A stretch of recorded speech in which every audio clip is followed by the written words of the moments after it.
Did I send you that whole GIF? I don't know if I did. That was about the fact that dentists can tell when the last time you've sucked someone off.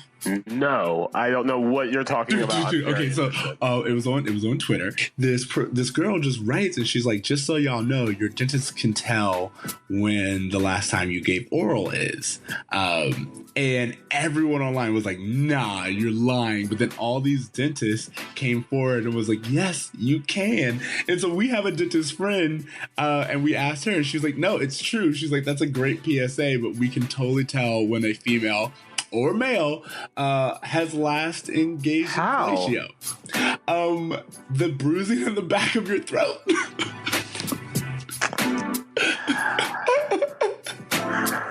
All right. All right.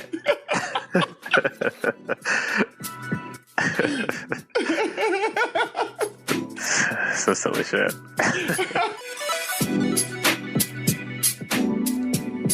What up, bros? What up, bros? And welcome to Bruh Meets World. Well, it's Boy Meets World. Your Boy Meets World fan cast. I'm Siege. And I am Tony Curtis. Oh, I like that little NPR voice. Yeah, I've been working on my podcast voice, y'all. I'm trying to do this right by y'all. All right, so TC, Tony Curtis, as you know, we got some fan mail recently. Yeah, we did. I'm super excited about it. Yeah, exactly. And so, first of all, to our listener, Taylor, who wrote us, thank you very much. Taylor wrote us several questions, and what we're going to do is kind of space. What's up, Taylor? I just want to give you a quick shout out. What's up, Taylor? You on this podcast right now. You know what? Hold on. Let's pause for a second. Hi, this is Taylor's voicemail. She can't be reached right now, but if you leave a message, she'll get back to you. That's for you, girl. That's for you.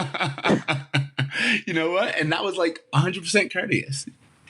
Yo, that's why they call me Tony Curtis. That's why they call you Tony Curtis? Okay. So going back to it, she wrote us several questions. We're going to read one of the fan questions before every episode. And if you guys have any questions or anything, please feel free to email us. Again, it's bruhmeetsworld@gmail.com. Or just shout us out. A lot of you have been doing Twitter and Instagram, so do what you can. Yeah. Okay, that's what I was like waiting for you to do. But you know what? I'll start off with this one, which is pretty cool. She was like, how did you two meet and how long have you been friends? Ooh, this is a very good question. Right? When did we meet exactly? I know it was high school. I just don't know the exact grade. That was like, it was either 9th grade or 10th. It was one of those. I feel like 10th grade sounds about right. And you know what? It's funny is that I remember us talking and hanging out a few times, but I feel like we talked and hung out. Like we became better friends after you, because you moved away after college. Correct. To New York. And I feel like we became better friends then. Oh, we definitely did. I mean, I remember, you used to give me a ride in your little Batmobile, which we've brought up before, to the bus stop. And I remember that. But I think those were the only real interactions we had in high school. Yeah. But yeah, we definitely got closer the more I would come back because we have this tight little friend group from high school. Well, I also think that we became and I'm sure you guys all have this, people you went to high school with that you're not super close with, but on social media, they're your best friends. Yeah. They post all the same things that you like, and you guys just kind of have a similar sense of humor. And I feel like that's what happened with us. That was definitely how we got closer. It was television, of course. I mean, we're doing a TV podcast, but yeah, it really was just us just kind of talking, and then we just have we arrange phone calls and things like that where we just catch up on Happy Endings episodes. I was going to say, it was that Happy Endings was the one where it's every time that show came out, you and I were just yo. That's still we need to do a Happy Endings podcast because R.I.P. that show. I could talk about that show for hours. But you're right. We should definitely do that. Yo, after this, let's do Happy Endings, and y'all will never look. I don't care if you guys know about it. You gonna learn the day. Check out Happy Endings. It's a great show, and you'll get all of our reference So yeah. Yay. Okay, so that is our question. So let's get into this episode. For this episode, this is episode 19 of season 1, Kid Gloves. And yeah, let's do the Tell Me About It. Tell me about it. Tell me all about the show. Actually, I won that. That totally fits with like the 90s vibe. We had the TGIF sing-song intro. Yeah, you know what's actually really interesting is that I think at this time, like, whatever TGIF had, Full House, Family Matters, Boy Meets World, and Step by Step, whatever year that was, all the other 3 shows had the same people doing the theme song. Yes, exactly. And I gotta see it because I knew that guy's name, but that guy did all of the best TV show intros. Like they were just whatever happened to predictability? That guy. Yes. But yeah, it's actually interesting because as I was listening to the theme for this episode, I was like, man, this theme is it's a weird choice. Like it sounds like a video game theme. Yeah, I mean, it is, but you know what? We keep talking about it. It did separate this show from the other shows that were out. And I'm not sure if they would have had a similar theme song if it would have stood out as much. Yeah, and I guess I do like that the song evolves as the kids evolve. Yeah, exactly. Like Sister. Anyways. Sister. Okay. How much I miss you. The Tell Me About It, which is how we started this conversation, is when Corey receives a necklace from his father for his birthday. He doesn't mind when he accidentally loses it until Alan tells him the sentimental meaning of the gift. Yeah, I'm okay with it. That sounds about right. I mean, like, it's a direct summary. It's really funny because sometimes you get the intern who was just like, they bought shoes. And then the next time you get it, tell me about it, that's like all detailed and tell you Morgan's favorite color. It's weird.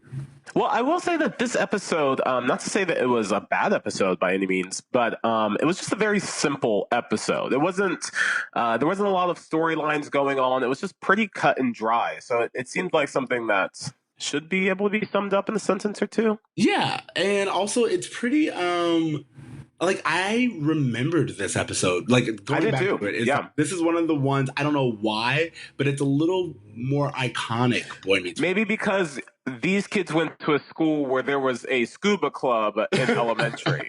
That's a very good point. Maybe that. I was like, I didn't know what it was, but I do just remember this episode so vividly, and it made a difference. Yeah, for sure. Okay, so getting into the episode, opening scene, we are back in the classroom. We're already in a better feel than we were last episode. Like, it just already feels like we're back to the good Boy Meets World formula.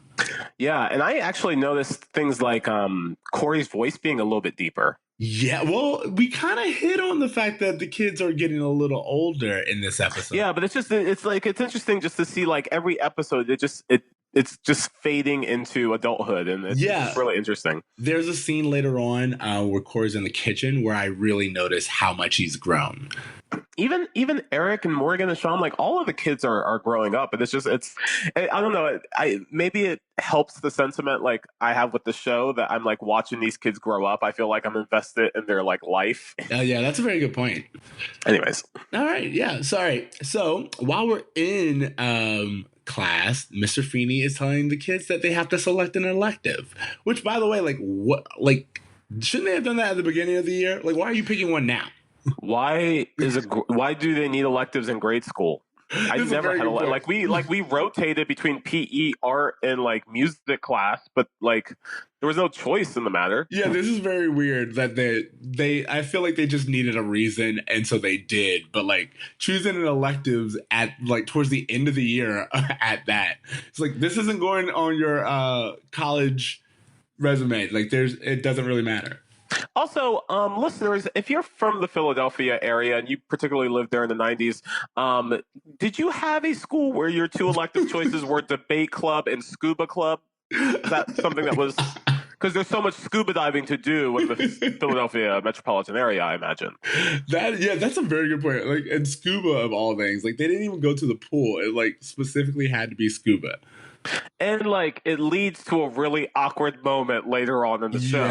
Yes, I really, let's just keep going. So anyway, as TC was saying, our choices when it comes to the electives are debate team and scuba. Now, before we get there, a little something I wanted to point out.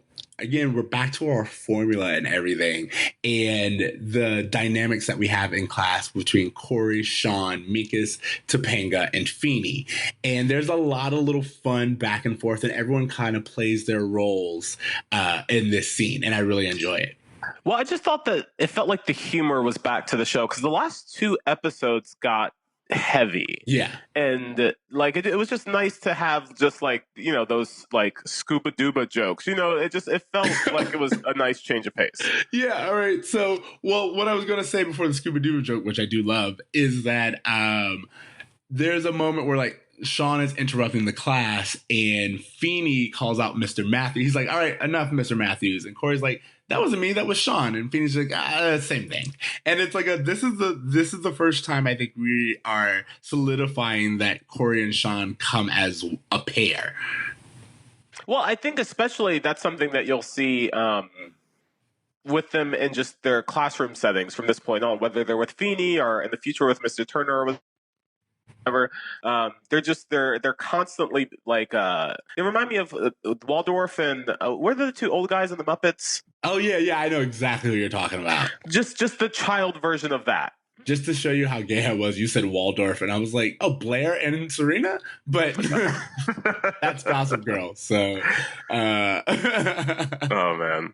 All right, so back to the jokes, though. It's really funny because Feeney is like, what does scuba stand for? And Corey's like, Duba? He goes... Scuba stands for scuba duba. I failed you on so many levels. And I just again, it's like this self-deprecating sense of humor that Feeney has when it comes to the boys. Yeah, and I mean, I don't know. It seems like he's constantly showing us, like, it always seems like in the beginning of every episode, the boys are the dumbest kids in class. But by the end of the episodes, they always have these like huge revelations. And I'm just like, man, they do a lot of teeter-tottering between like genius and idiot. Well, I think that's kind of their point because, again, when we get into the later episodes, Eric is an idiot, but then there are moments where it's like he's seen as like an idiot savant. So I think that's just like the sense of humor we start to lean into. Yeah, we're definitely leaning into idiocy. And I don't know, you know what? This was like around like the Dumb and Dumber time period. Maybe that was Beavis and Butthead. Yeah, just the style of the time, yeah. Yeah. Honestly, I like it. I like what we're getting into or leading. Sure. Yeah. And then this is the part where Minkus is just like, Feeney's like, of course Minkus knows what scuba means. Minkus, take us away. And Minkus is like, I don't want to. I actually thought that he didn't know. No, I knew he did. He was just like, I want to be a regular boy. I'm tired of being smart. I'm tired of being singled out. And I believe that because up until this point, Minkus is always trying to be normal. And he's saying, I want to be average. I'm going with Duba. And, it's Feeney who uses the whole, well, Minkus obviously doesn't know, as kind of like, what is it? Yeah, he says that, and Minkus literally starts twitching like a crackhead. Reverse psychology is what I was thinking of, Oh, totally. And it works. I mean, he immediately says what scuba means. Exactly. And because of that, and right after that, he's like, I hate myself. And then, he says that, and then Sean goes, you're not alone. Yeah, exactly. Harsh. Well, I mean, like, again, this is back to their dynamic. They are the ones that go back and forth. Oh, man. All right, so that is our opening scene. Then we have our theme song. Yep. Which, again, you said it was a little tech. It's Game Boy. I really tried to listen to it again today with like new ears, and it just felt it sounded to me like a video game theme or like something you would see like for like a technology like AOL. This is how you use your computer type of thing. Yeah.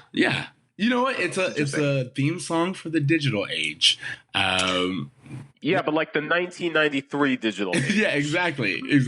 Like dial up. It's just slightly better than dial up. This screams dial up. Okay, so in our next scene, we're back at the Matthews place, and Corey and Eric are sleeping. When Alan comes in and puts a box on Corey's face, and then sneaks out of the room. And then when he does that, that wakes up Eric, and Eric's like, "Hey, Corey, by the way, Corey doesn't feel the box at all. Like, he stays asleep as there's a box on his face. Well, yeah, not only that, but like Eric keeps trying to wake Corey up, and Corey's pretending like he can't hear him, or at least is like that dead of a sleep that he doesn't. But once he finally does, we acknowledge the box on his face. And why does he have a box on his face, TC? Because apparently it's his birthday.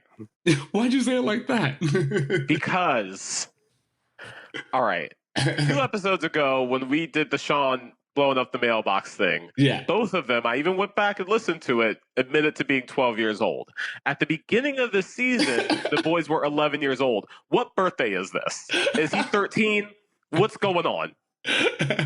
And again, we cannot and will not start to pull at the continuality thread when it comes to Boy Meets World. This show, all I can imagine is that there was some kind of like episode out of order thing, or they're just like they're making this up as they go. They're making it up as they go. You know this. But you also we can give it the excuse that it's out of order. I mean, like that would explain why we are showing electives like halfway through the year. Yeah, I don't know. That just irked me. So it is Corey's birthday, and the box has a little note that says "Happy Birthday, Love, Dad." And Corey opens it, and it is a necklace. You know what's interesting? No one else says anything about Corey's birthday except for this one gift. That's exactly what I was going to put. Like, no one at the school says happy birthday. Sean doesn't say anything. Like, his mom doesn't wish him happy. There's not a cake or anything. A birthday episode, it is brought up as a plot device and never thought of again. Yeah, it just feels so odd and out of place. But well, like even like in the next scene when Corey comes downstairs. Yeah, no one. Like, yeah, there's no acknowledgement that it's his birthday today, and you're like, you feel like that would be the bigger story. Something. Someone say something about this kid's birthday. No one. I mean, does he not get a balloon or like a special breakfast? Nothing. Are we sure that the note says "Happy Birthday, Love, Dad"? It does. It says. Did he just give it to him for no reason? That doesn't sound right either. So he gave him this necklace, and we forgot to mention that on the necklace there are what appears to be like 2 mittens. Silver mittens, yeah. Silver mittens. And Corey's completely confused by it, and he's like, "Why is this my gift? You got a buck knife," talking to Eric. "Why did I get a necklace? This is supposed to be my becoming a man gift." One thing I just quickly want to say about Eric is that his hair is starting to look phenomenal. Oh yeah, I did. You know what? I noticed that. Like it is just like it's getting a little bit longer. It's luscious, and I can get on board with this Eric. You know, do you think he has that Pantene Pro V? Just like absolutely. I mean, it's too bad they waste him because like. I don't know. But no, his hair looks great. I was going to say he's starting to be more of the Eric we come to. I can't wait for him. That's one. I have a note on that somewhere about like I can't wait till this kid gets done. Yeah, but no, like it's. Let's talk about it because like even in this episode, it's kind of in this scene. We've kind of seen little bits of this, but you get a little bit of Will Friedle's comedic chops, and even again with the pillow and everything, his physical comedy. I think whenever he has scenes with Ben, he shines. Yeah, that's or even with Morgan's. Whenever he has scenes with them, he does really well. Whenever he's just like trying to get laid, he's the worst person on the show. You know, honestly, now that you said it, I think you're right. We got the most fun with Eric so far when he had his modeling job, and that was with him and other people. I think him and the parents don't have their footing just yet. Because like he's loving to Amy, and Alan, which I'm going to bring up later, Alan is like, oh, you're my son. But there's not like this back and forth that we later get where Alan's just like always disappointed in Eric, and Eric's always like, Daddy, look at me. Well, that whole Eric doesn't know what to do with his life is like a great plot device for him. This whole every episode he's on the phone with a different girl, I'm so like annoyed with it and done with it. Yeah, but let's get into the fact that let's talk about this becoming a man gift. Yeah, isn't that like a 13-year-old thing? Which, I mean, like that would explain that this would be Corey's 13th birthday if you want to go there. He was 11 when the show started. What is happening? It's that light speed. You know how quickly they go through high school? Oh man, yeah, that's yeah. So maybe we saw like the beginning of last year and now we're in the end of this year. I don't know. I'm making excuses. I'm being thoughtful. But yeah, it's a becoming a man gift. Did you ever get a becoming a man gift? Not one in the way that it's presented here. I did get a gift from my mom, which is a little bit different, but my dad never gave me like a "you're a man" gift, which kind of makes me upset. Did you ever get like I'm gonna make a call. Heirloom? Did I ever get an heirloom? Again, I'm telling my dad here. I got an heirloom from my aunt that I was given, but not from my dad. I feel like heirlooms, and I could be wrong, and I'm sorry if I'm wrong. Are you saying it's a white people? Like a white people. Yes, I was like, here's the thing. Because they've had like property and like things to pass down from generation to generation. You ain't wrong, but this was one of those moments where it was just a black moment where you were like, I feel like, and I was like, it's a white thing. That's how. Okay. I mean, but I think you're right in a sense. I'm sure that there are black families out there who have heirlooms, but for the most part, getting something handed down generation to generation, that's mostly white people. Yeah. Sorry. Interesting. Not sorry. Okay, but like going back to this, I want to get back to, I made a point of it because I want to get back to these gifts a little bit later. But as of right now, Eric's like, look, you're just going to have to act grateful and really show Dad how much it means to you.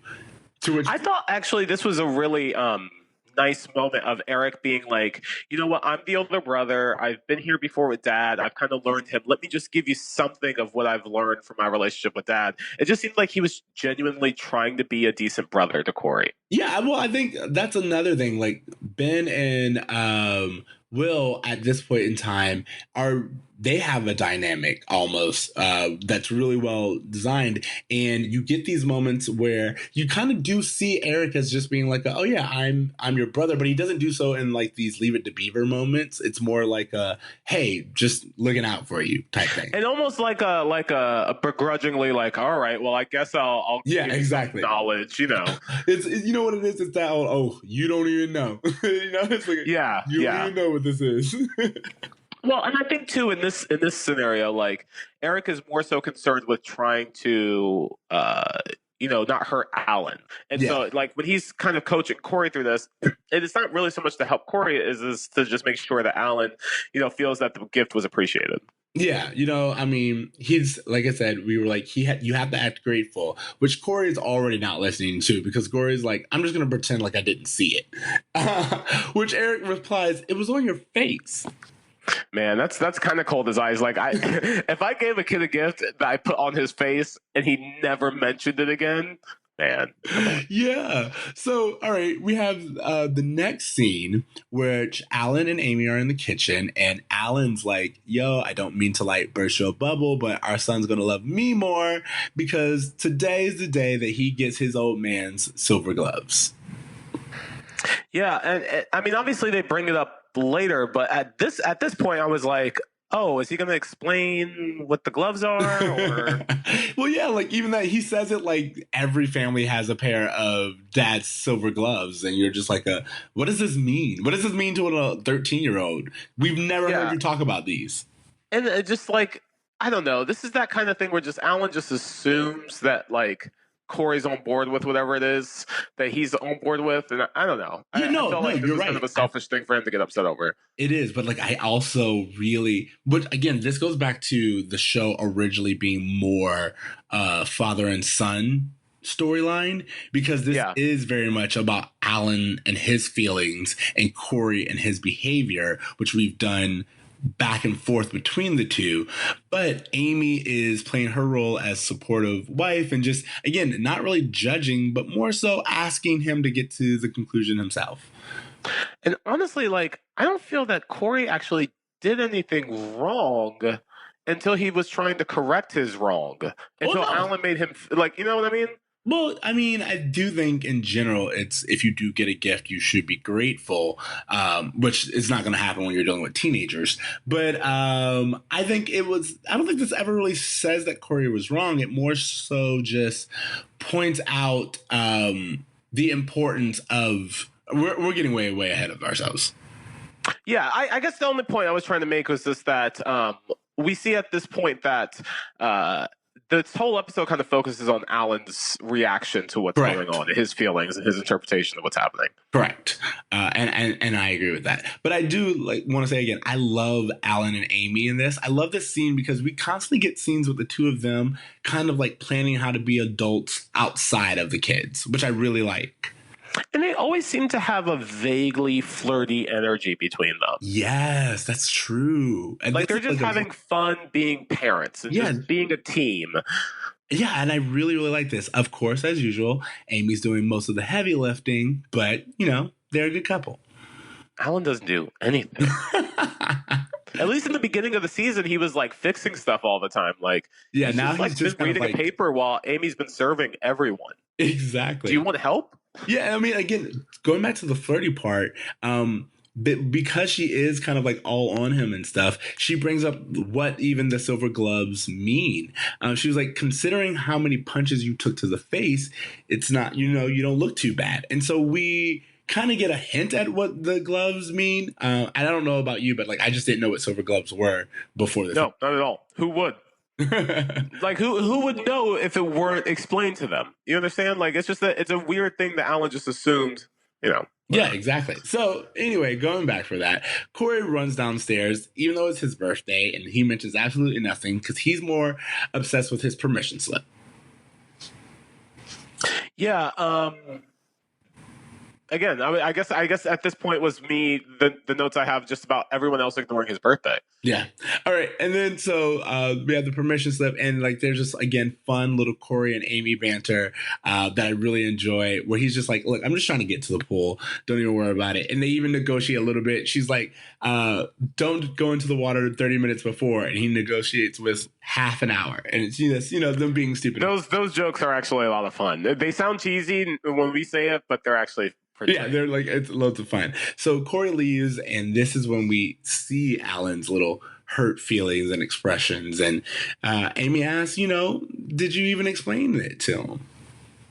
Alan says no, and then pouts and was like, oh, my feelings are still hurt, though. It was just like, well, dude, there's a simple solution for this. You know, I will say that, like, as much as Alan is the father, he does behave. Oh, I don't know. I don't have kids, so I'm not going to say it. Finish that. I don't know. I've never seen an adult man pout before like that. I want to say he is way more emotional than Amy, it seems. You know what I mean? Well, I mean, Amy's the glue holding this house together. We can all agree. That is so true. Okay, so before we leave this scene, though, we get a little bit of Morgan cuteness, which Morgan cuteness is what you're calling this. Yes, all right. Well, it's all right. What would you call it? I called it all of this white privilege. Oh no, it absolutely is white privilege, and I think but I'm saying she performs this in what I will say a classic Morgan way, because you know, like Morgan has like her little one-liners and all this other stuff, but she nails this scene.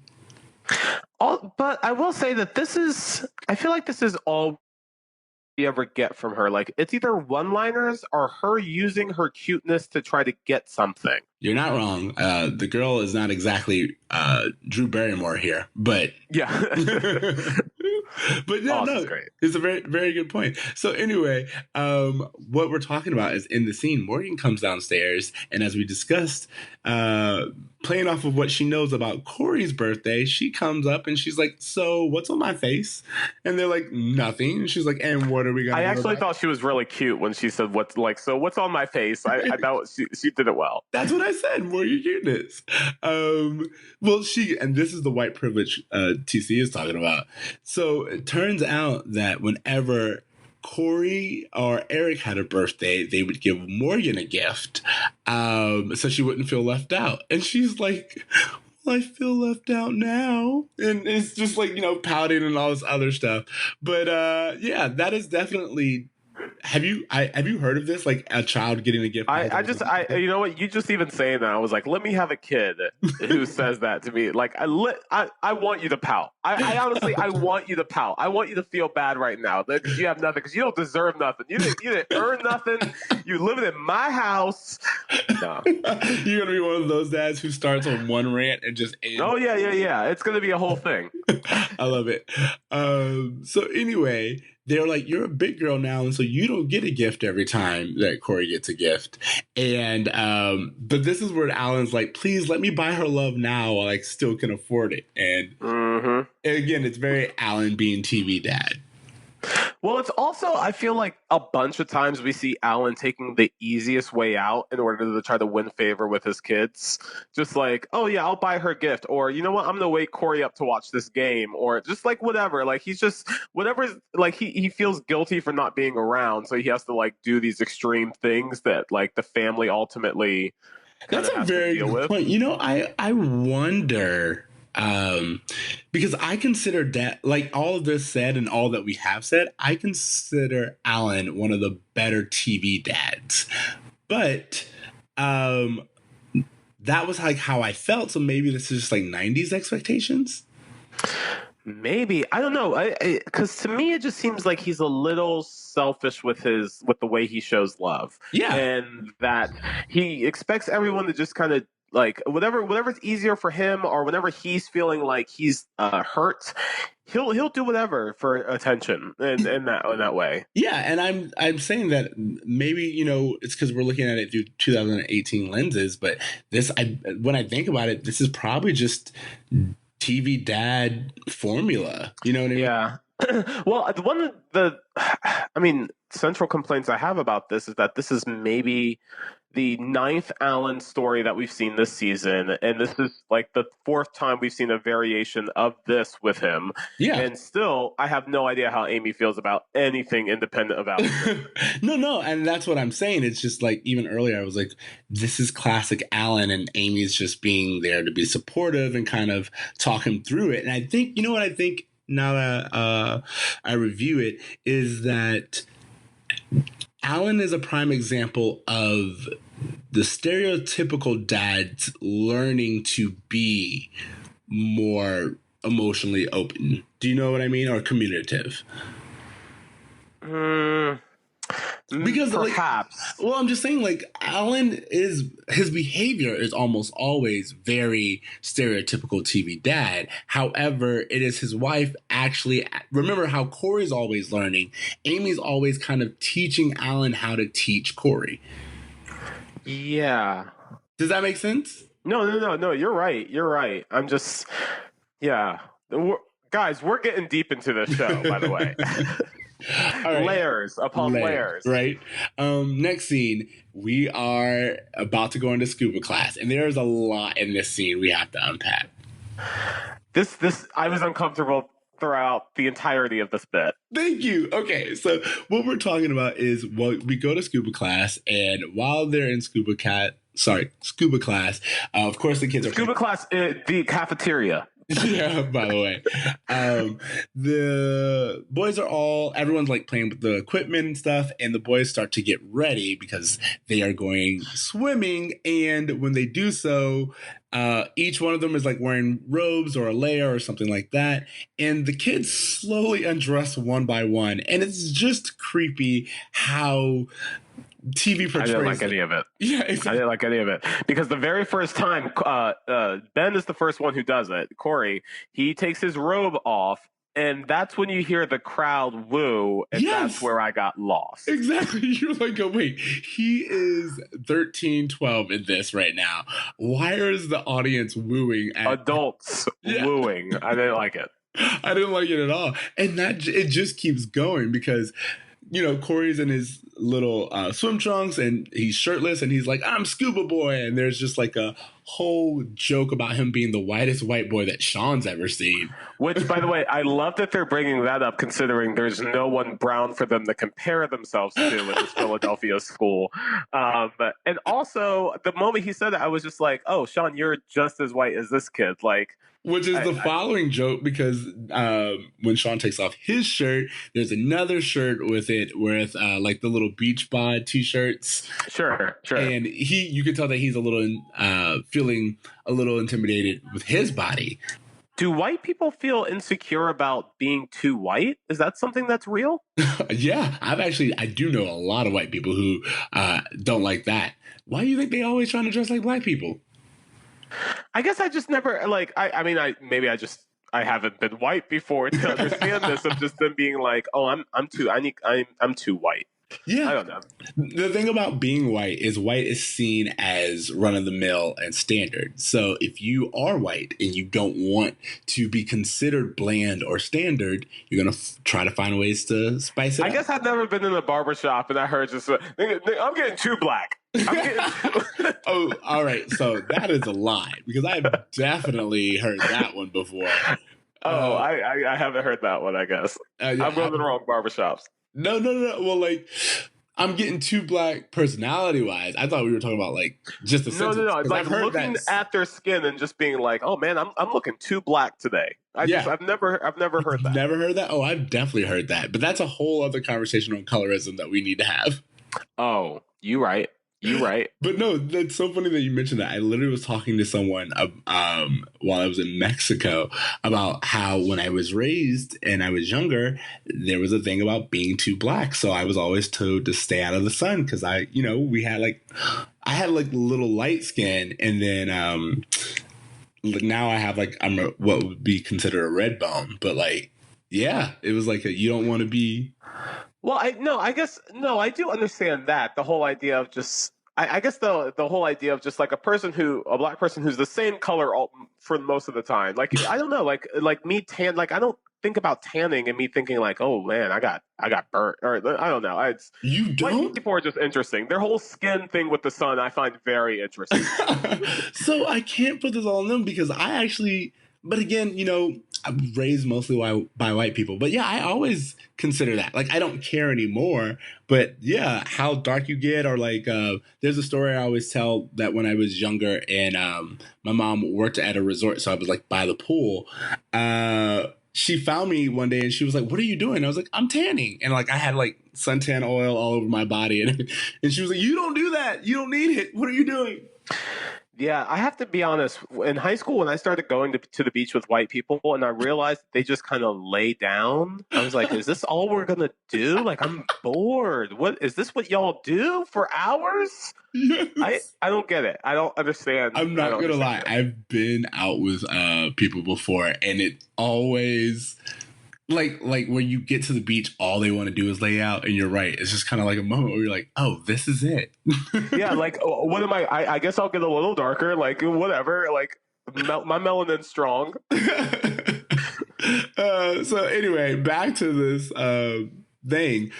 All of this was to say that Sean takes off his shirt, and again, he's like, "I'm just as white and pale as you." But after he takes off his shirt, they bring over Topanga. Oh, well, I will say, after he takes off his shirt, there is more wooing from the adults. There's more wooing.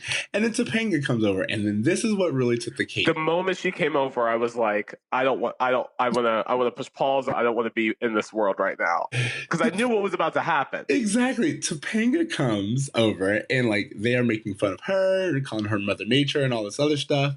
And no, she comes over and she goes, she's like, you shouldn't make fun of our bodies. Each of our bodies is a creation from Mother Nature, #stay woke. And the boys start, making fun of her or whatever. And Sean, I think it's Sean or Corey, someone specifically says, "All right, Mother Nature, something like that. They call her Mother Nature, and then she takes off her robe, and then this is when... No, don't they do? Isn't Minkus's robe first, and then they're like...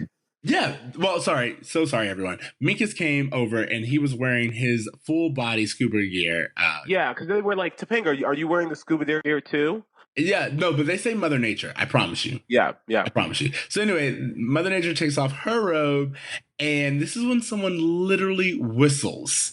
She is 12 years old, and someone whistles. And you know what's funny is that, like, when she took off her robe, I felt the crowd get uncomfortable.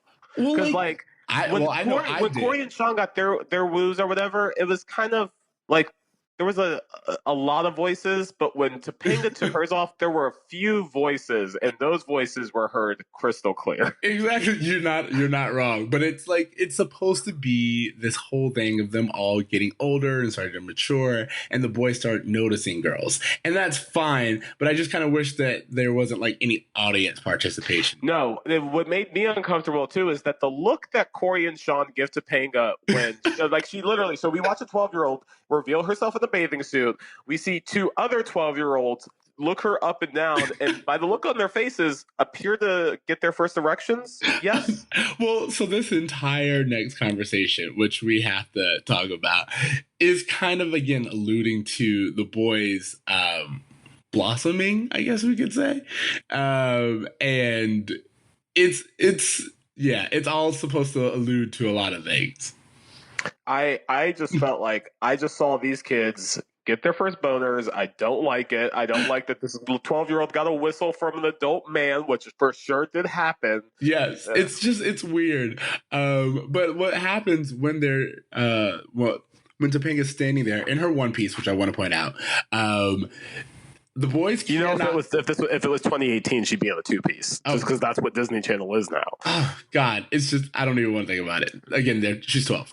But it's really funny because the boys can't stop looking at her. And she's like, what? No funny remarks? And then Corey's like, I got nothing. And that's when Sean's like, you should insult her. She's just a girl. And he turns around and he's like, you know what? From now on, I'll be insulting you. Yeah, so I didn't like this at all either. So apparently what we saw were these boys felt an attraction towards a woman, and instead of behaving the way you'd hope young men to behave, they go, let's make fun of her for arousing us. You know what I mean? Only Sean does, which is a very good point. To Corey's defense, Corey's like, no. I'm kind of sold on this whole opposite sex thing, and he does. He quickly turns on Sean. Absolutely, yeah. Which is funny because earlier it was Sean who turned on Corey. Remember that episode a few weeks ago? Yeah, the matchup episode, right? Exactly. I'm just saying it's really funny when you consider that we're just getting to this coming of age portion. Yeah, where they're willing to drop each other at the drop of a hat, man. Like they don't care at all when it comes to just like... Which is actually really funny because I feel like the next few years is all about them defining their relationship outside of girls. You know what I mean? Yeah. Exactly. Okay, so anyway, the boys are like staring at Topanga and everything, but then Minkus, being Minkus, comes in and he doesn't even like use his old usual suave charm. He just comes up and he's very sincere and he's like, Topanga, I think you're beautiful. To which she responds, my superficial side says thank you. The boys they seem so confused as to what they just saw. Yeah. And what's interesting is they're like, what's Minkus doing? I don't know, but he's doing it better than us. He literally just said something nice to her. You guys were trying to see who could insult her the most. And he was just being genuinely nice to her. And you're saying girls don't like that. I don't know. I don't know. So yeah, it's actually really funny. I had this conversation with a friend like a few years ago, and it came up on my Facebook on this day where it was like, a friend of mine was talking about Valentine's Day, and he was like, yeah, my girlfriend doesn't like chocolate and she doesn't like flowers. And every dude in the office was just like, well, then how do you like celebrate Valentine's Day? And the dude was like, I just pay her attention. And every dude was like, oh. Guys these days. So anyway, After we are talking about this and Mink is macking and all this other stuff, the guys bring the attention back to the necklace. And then that's when Sean's like, yo, what's with the necklace? And Corey says basically what we assume at this point in time. He's like, it's a father-son gift that you get when you don't really know what it means. Yeah, and then Sean says something about his dad giving him some kind of car thing. Yeah. A fuel pump or something like that. Whatever. You clearly don't care. But they are like just happy. They do that, and then we're back on to scuba. And with us being back on to scuba, it's funny because we get this next little scene, which sets up an even bigger continuality thing with Boy Meets World, which is that our running gag, which is that the boys are just happy to be doing scuba because that means they'll get an instructor who's not Feeney. But lo and behold, it's Feeney. Well, I will say that they do this in this season because there's literally no other adult cast they can put in this role. But in the future, you do get like Mr. Turner and that black guy Eli, who start to do some of the extracurricular classes. So it's not all on Feeney, but yeah, at this point, Feeney's running this whole ship. Yeah, it's just funny because Feeney turns out to be the scuba instructor, but it also becomes a running gag in Boy Meets World that Feeney is just he's like always going to be a teacher of some sort in these boys' lives. Like every time they go somewhere and they're supposed to be taught by someone, it's Feeney. Yeah. Again, the theory that he's stalking Corey Matthews is holding up. Yeah. So while Feeney being the instructors, we go back to a little bit more of our formula of everyone has to pick a buddy. So Sean picks Corey and Minkus picks Topanga. And we get this little fun bit about them doing that until Corey and Sean realize that they have to share the same mouthpiece, which does not seem sanitary, by the way. Is that true? I don't even know. Is that how people actually scuba dive? I know so little about this. I don't know anything about scuba diving. We both went to Mexico, didn't even try it. We were both in Mexico at the same time, and we didn't. What are we doing?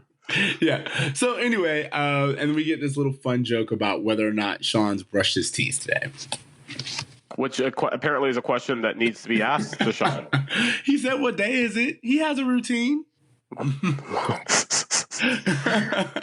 So in our next scene, Corey comes back from scuba diving. He's had a great time. We kind of pick up on Eric being a fuckboy again. Yeah, just the same tired old bullshit about him confusing a girl's name with another name, and I don't know. I'm sick of it. Exactly. And when Eric gets off the phone and he's talking to Corey about his day, Corey's rambling on and on about loving scuba. But while he's doing so, Eric notices that the necklace is missing. Yeah, and Eric, well, before that, they make a joke about Corey's like, oh, Eric's like, oh, your fingers look like grandma's neck. Which I thought was a funny joke. But hey, grandma's still alive at this point. Oh, yeah. Grandma is still alive. Good for her. Yeah. But anyway, while he's talking about where the necklace is, Corey's just like, look, I'll buy him a new one. I had such a good day. But that's when Alan comes upstairs and tells us the meaning of these silver mittens. I have to say, this whole backstory, while I appreciate them trying to elaborate Alan's character, seems so out of character for what I know about Alan. You're not wrong. It is weird for him, but I also saw it as them giving him a little bit more of a backstory because, I mean, we don't really know that much about the parents. We don't really know that much about anyone other than Corey, to be honest. But we don't really know that much about the parents, and I liked this little back history of Alan.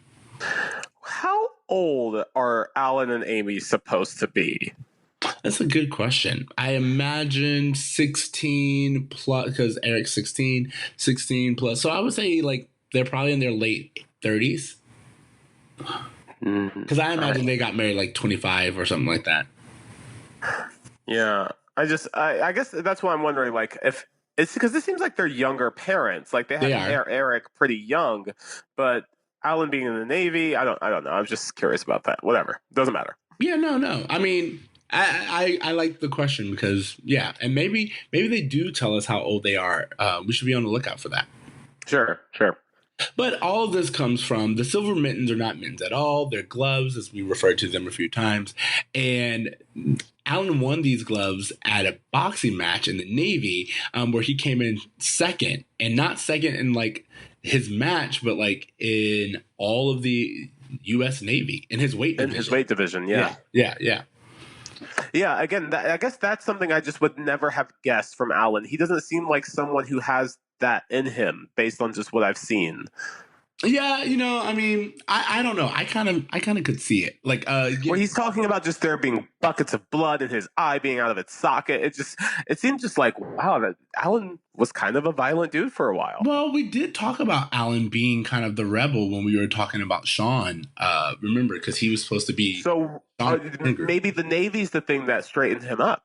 Maybe. That's a possibility. Let's also keep an eye out for any other mention of Allen being in the Navy ever in the rest of the series. You know what? I actually, if it does happen, it's going to stand out so big to us. Oh, yeah. Well, I would love to, because I don't ever recall hearing about any of this ever. Yeah, again. That's a very good, very, very good point. So anyway, as you can tell, there's like a big sentimental moment and story behind Allen giving Corey these gloves, because he says that the best day was not actually winning them, but being able to pass them on.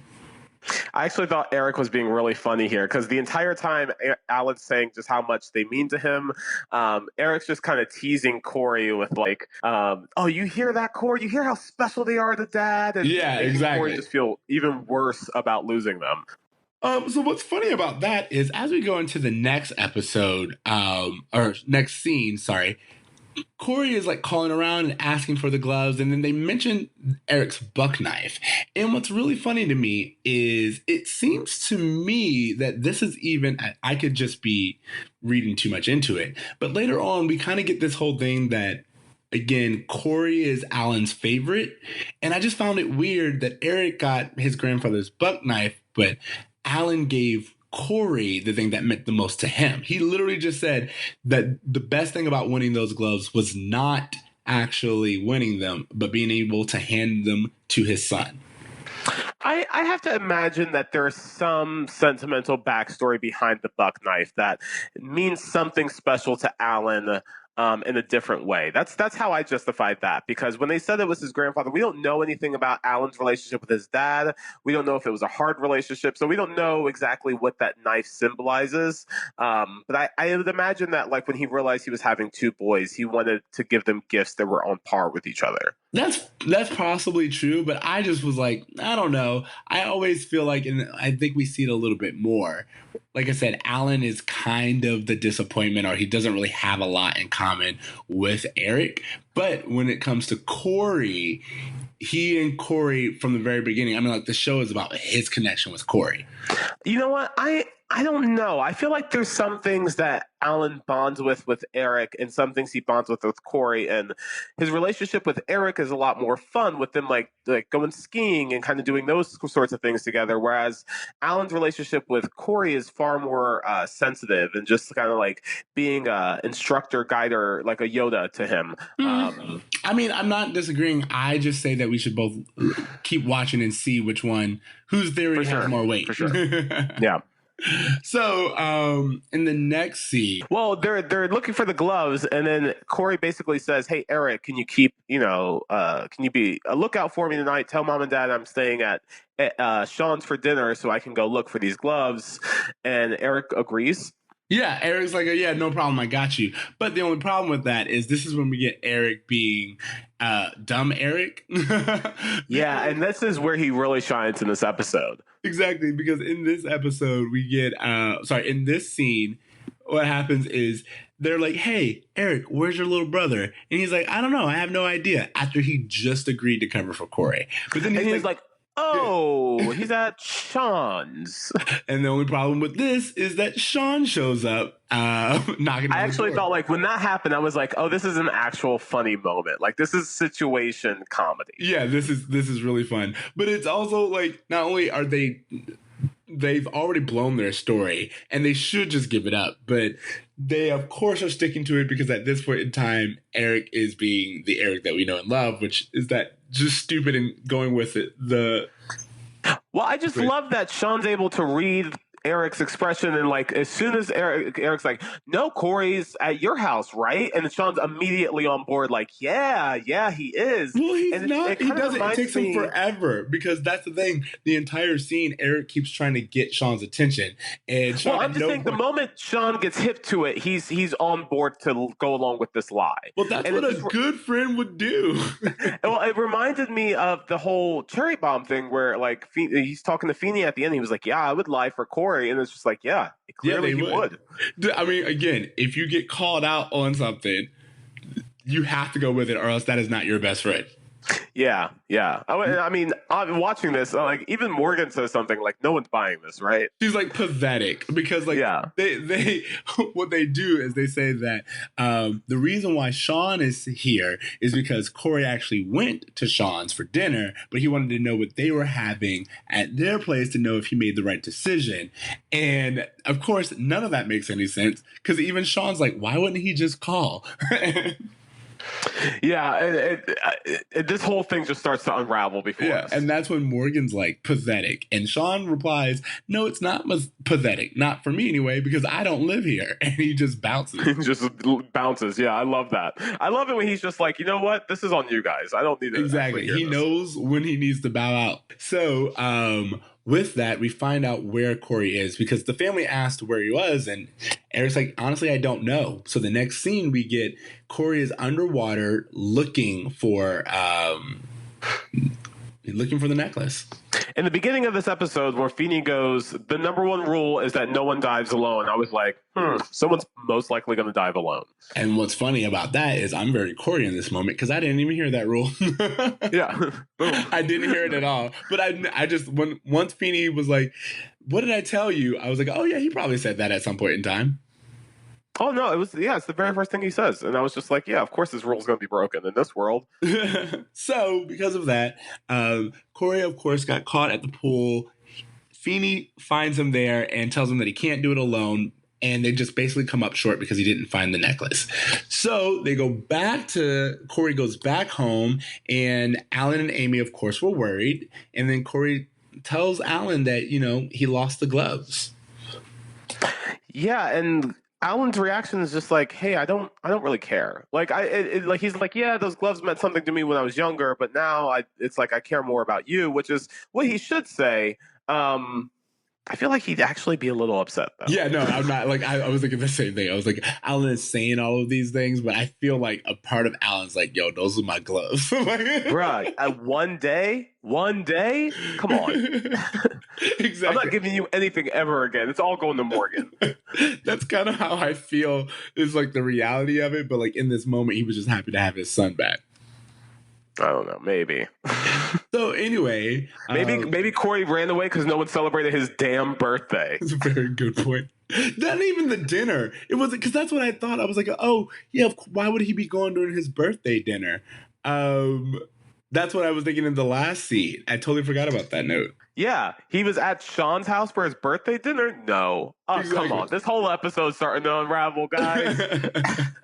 So anyway, Corey comes back. He's like, you know what? I'm so wrong. I should probably never leave the house again. To where Amy's like, look, he's already grounding himself. Don't let him take that away from us. Well, I feel like at this point, these kids are getting grounded every single episode. Are they not? Yeah. I mean, it's a common TV punishment. And I feel like Fresh Prince did that too, or it's just like, oh, okay, is this just the kids learning the wrong way? Like, I don't know. I just feel like to have the character reach, I don't know, some kind of evolution that is immediately followed up with a punishment. I don't know that I. Yeah, it's just like also really funny because again, if there's 23 episodes in a season, and a kid gets grounded for 2 weeks every episode, it's like, what are you doing? Yeah, at this point, it's just like we're never seeing him do anything else. So anyway, Feeney comes and knocks on the door, of course, and Feeney's like, look, I found the gloves that you were looking for. And Corey's so excited, and he like runs over and hugs Feeney out of excitement. Well, did you also notice that the parents thanked Feeney for bringing Corey home, but didn't thank him for babysitting last week? It's like, wow, their appreciation is kind of all over the place. Well, maybe he had a little talking to him, and they've learned to say thank you. since the Yeah, last maybe. week. I actually thought Corey's reaction to the gloves, I thought that was a real Ben Savage, like I felt Ben in that moment. Just Yeah, his you mean like, excitement level, him getting so like screaming Feeney's name, giving him a huge hug. and then 5 seconds later being like, moment. How did I get here? Yeah. Yeah, and then so of course Feeney hands the gloves off. Corey thanks him, and Feeney leaves, and then Corey gives the gloves back, and he's like, "Here, Dad, you take them and give them back to me on the most important day of my life. I don't think I'm ready for them." Yeah. When will that be? Oh, this is so. I was like tears, but I wonder how you felt about it. He goes on the like literally read it the way they say it, and I'm gonna give you my actual response. Okay, so of course Corey's like, give them back to me on the most important day of my life, and Alan goes, and when will that be? And Corey goes, on the day you give them back. That's how you do it, Michael Jacobs. That's how you end an episode. That's how every episode should end, Michael Jacobs. That's me screaming at my laptop while watching this. Yeah, no, I legit was like, oh my God, that is so sweet.